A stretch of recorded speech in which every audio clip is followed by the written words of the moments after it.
away. Jai Bala from cashthekiosk.com joins in now. Jai, after 2 days of a breathtaking rally, today there is a bit of profit taking. How would you assess today's trading session? What would your key takeaways be? Yeah, hi Rima. Thanks for having me on the show. See, the markets are still on an amber alert, and I'm looking for a trend change to come through. The markets are looking stretched and a bit exhausted, but the markets are comfortably above significant critical supports. So, while we are on an alert, we just want to market to confirm by going below critical supports. Until that point, we'll consider the market as still up, but with a lot of caution, which has been our view for the last couple of weeks. Okay, all right. Jay, what about, give us a couple of stock calls first up, in case we run out of time. I believe you have a view on Atul Auto, which has been one of the big outperformers. But you also have a bullish call coming in on UPL. That's been one of the big underperformers of 2023. That's right, and you're spot on there. First, let me take on Atul Auto. Today's move it doesn't look like a one-day flash. It's probably likely to continue. Of the two picks that I have, Atul is much stronger than the chemical stock UPL. So the stop loss below 533 and objective close to 750 is what I'm looking at in Atul Auto.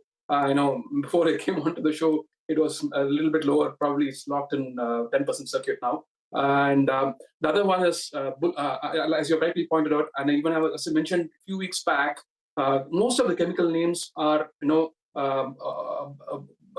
doing nothing much near the lows, and they've been underperformers. But right now, many names like UPL and SRFL are showing some signs of revival. So don't be too aggressive. Yes, it's just an early signal here.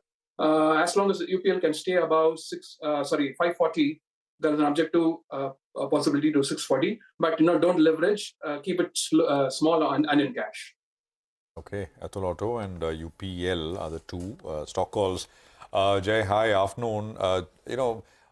From the last time that we spoke, I think IT, so last Friday was that 5% big day for IT, and then yesterday also we got that 2% move. What's changed here, and are there any trades within the IT services space?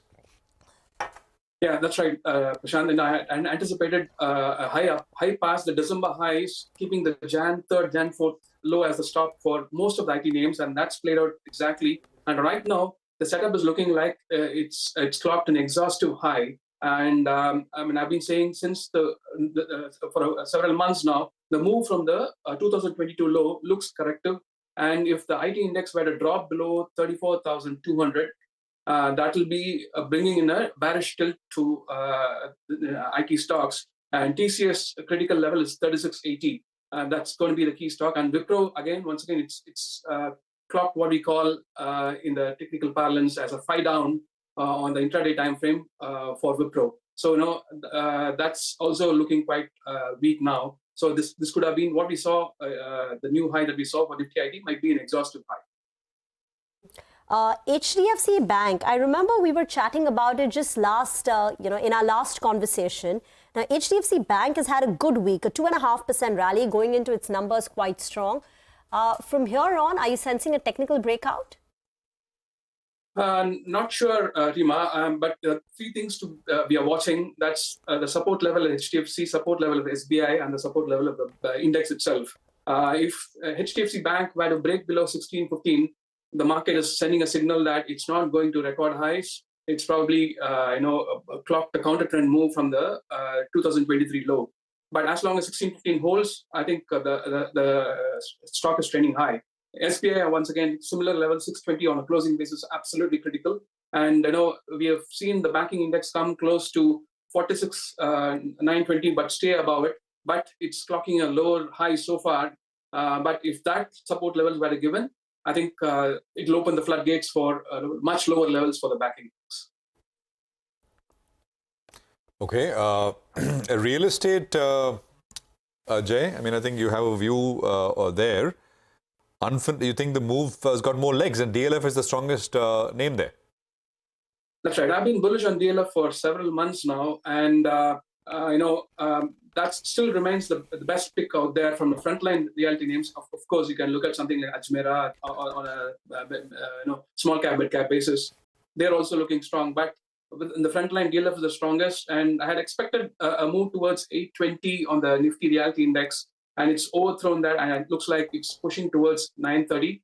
But this looks like the last leg within the move that started from 2023. So, a little bit of caution there, but, it's still, along with FMCG, still got higher moves to come through. Okay. And all that glitters is gold or not? Gold and silver. What's the take out there?